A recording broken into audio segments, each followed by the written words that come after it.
এবং দেখে খুবই মর্মাহত যে একই পরিবারে 4 জন মারা যায়। নিজের বাড়িতেই বিদ্যুৎ স্পষ্ট হয়ে মৃত্যু হয় একই পরিবারের 4 জনের। শুক্রবার সন্ধ্যায় এই মর্মান্তিক ঘটনাটি ঘটেছে রাজগঞ্জ ব্লকের গজলডোবা সংলগ্ন টাকিমারি এলাকায়।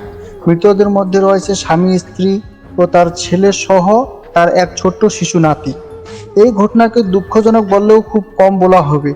পরিবার ও স্থানীয় সূত্রে জানা গিয়েছে, শুক্রবার সন্ধ্যা নাগাদ বাড়ির কর্তা মাঠ থেকে গৃহপালিত গরুগুলিকে ঘরে নিয়ে আসেন। সেই সময় একটি গরু ছটফট করতে থাকে। তা দেখেই গরুর কাছে ছুটে যান বাড়ির কর্তা। এরপর একে একে বাড়ির অন্যান্য সদস্যরাও তার কাছে এগিয়ে গেলে সকলেই বিদ্যুৎ স্পষ্ট হন। ভোরের আলো থানার পুলিশ এবং স্থানীয়দের সহযোগিতায় তড়িঘড়ি তাদের সকলকে হাসপাতালে নিয়ে গেলে কর্তব্যরত চিকিৎসক সকলকে মৃত্যু বলে ঘোষণা করেন। মর্মান্তিক এই ঘটনায় গোটা পরিবার নয়, বরং গোটা এলাকা শোকাহত। এই মুহূর্তে তাদের বাড়িতে সমবেদনা জানাতে উপস্থিত রয়েছেন শিলিগুড়ি মিউনিসিপ্যাল কর্পোরেশনের মেয়র গৌতম দেব। মৃতদের নাম পরেশ দাস, বাড়ির কর্তা, বয়স 62 বছর, তার স্ত্রী দীপালি দাস, বয়স 60 বছর, ছেলে মিঠুন দাস, বয়স 33 বছর এবং 2.5 বছরের ছোট্ট নাতি সুমন দাস। আপনারা দেখছেন MS নিউজ ইন্ডিয়া। দেখলাম সত্যি মর্মান্তিক ঘটনা যে একই পরিবারে 4 জন মারা গেছে এবং একটা গবাদি পশু মারা গেছে, গাভী মারা গেছে। তার সাথে সাথে এখানকার যে আমাদের অঞ্চল সভাপতি যে আছে, পার্টির কথা বলি, যে অঞ্চল সভাপতি আছে এবং আমাদের প্রধান আছে, প্রধানের হাজব্যান্ড বা এখানকার প্রত্যেকের যারা পরিচিত আছে, যেমন ধরুনি, লিটন থেকে সবাইকে ডাকলাম, ডেকে এসে দেখলাম সত্যি মর্মান্তিক ঘটনা, কী অবস্থা। সাথে সাথে আমাদের এই থানার ওসি আমাদের সন্দীপবাবুর সাথে সাথে নিয়ে গেছে, আমাদের মেডিকেলে নিয়ে গেছে যাতে পোস্টমর্টমটা করা যায়। এবং দেখে খুবই মর্মাহত যে একই পরিবারে 4 জন মারা যায়। এবং গতকালও আমি সান্ত্বনা দিয়ে আসি এবং আজকেও আসলাম। এবং আমাদের দেখেছেন যে আজকেও আমাদের শিলিগুড়ি মেয়র এসেছে এবং তার সঙ্গে আমাদের SDO সাহেবও এসেছেন এবং আমাদের এই থানার দেখা যাক। আমাদের মেয়র যেটা বললেন যে মুখ্যমন্ত্রীকে এই খবরটা জানাবে এবং নিশ্চয়ই আমিও জানাবো। দেখা যাক এই পরিবারের প্রতি কোনো কিছু যদি করা যায় তার ব্যবস্থা আমরা। একটা খুব মর্মান্তিক ঘটনা, কি পরিবারের 4 জন মারা গেছেন। এই যে ভদ্রমহিলা আছেন, তার বাবা মা, তারপর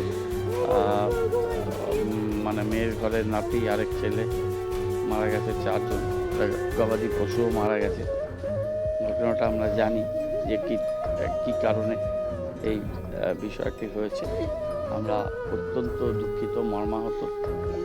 গতকাল মাননীয় মুখ্যমন্ত্রী তিনি আমাকে নির্দেশ দেন যে এই দুর্ঘটনাগ্রস্ত জায়গায় যাওয়ার এবং এদের পরিবারের পাশে দাঁড়ানো। বিদ্যুৎ মন্ত্রী অরূপ বিশ্বাস ফোন করেছিলেন, উনিও রাতে আমাকে বলেন যে এখানে আসতে পারলে ভালো হয়। তারপর রাত্রেবেলায় প্রশাসনের সাথে যোগাযোগ করে সকালবেলাতেই চলে এসেছি এবং তাদের প্রতি ফোনটা বন্ধ, সমবেদনা জানালাম। প্রশাসন থেকে যা যা সাহায্য করা, পুলিশ এবং তারা সাধারণ প্রশাসন, এখানে SDO আছেন, SCG সেলের JM, অন্যান্য ডিস্ট্রিবিউশন কোম্পানি SCG সেলের তারা আছেন, এখানে স্থানীয় পুলিশ অফিসাররা আছেন, পুলিশ কমিশনারের অফিসাররা আছেন। সবাই মিলে আমরা দেখলাম এই পোস্টমর্টমের জন্য জলপাইগুড়িতে NBMC পাঠানো হয়েছে। এখানে পোস্টমর্টম হবে এবং ওনার এই বাড়ির যিনি কর্তা ছিলেন, তার এক ছেলে চেন্নাইতে থাকে, ও চেন্নাই থেকে আসছে, 2-2:30 নাগাদ হয়তো পৌঁছে যাবে।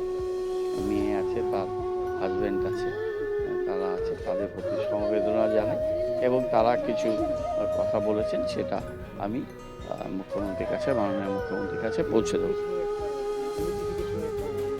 সেটা তো দেখতে পাচ্ছেন, এখানে দাঁড়িয়ে সেই কথা বলা মতো এখন পরিবেশ পরিস্থিতি। হাতির এখানে কি আছে, এর সাথে হাতির কোনো সম্পর্ক নেই। হাতি করিডোরে ওয়াইল্ড লাইফ ফরেস্ট তারা যে ধরনের ব্যবস্থা নেয়, কিন্তু উত্তরবঙ্গ জুড়েই বনাঞ্চল, এটা আপনারা জানেন। আমি কিছুদিন আগেও এখানে এসেছিলাম যখন হাতি ঢুকে গেছিল, আপনাদের মনে আছে, মুখ্যমন্ত্রী পাঠিয়েছিলেন। তো সেগুলোর ক্ষেত্রে আমাদের ওয়ার্ড অ্যান্ড ওয়াচ টিম আছে, ফরেস্টের বন সুরক্ষা কর্মীরা আছে, তারা মোটামুটি ওয়াচে রাখে এবং তাদের একটা নিজস্ব মেকানিজম আছে, সেই মেকানিজমে যতটুকু ব্যবস্থা নেওয়ার তারা আচ্ছা, এটা সেরকম ব্যাপার কিনা সেটা তদন্তে বলবে। হ্যাঁ, এটা সেরকম ফেন্সিংয়ের ব্যাপার নয় মনে হচ্ছে আমার। হ্যাঁ, কিন্তু এটা আমি বলবো না, এটা পুলিশ প্রশাসন তারা দেখে নিক। আমাদের চ্যানেলের পক্ষ থেকে সকলকে জানাই আন্তরিক শুভেচ্ছা এবং অভিনন্দন। আমাদের চ্যানেলে প্রতিনিয়ত খবর পেতে আমাদের এমএস নিউজ ইন্ডিয়া চ্যানেলটি সাবস্ক্রাইব এবং ফলো করে পাশে থাকবেন। সুস্থ থাকুন, ভালো থাকুন। এমএস নিউজ ইন্ডিয়া চ্যানেলের পর্দায় চোখ রাখুন। আবার আসতেছি পরের খবরে।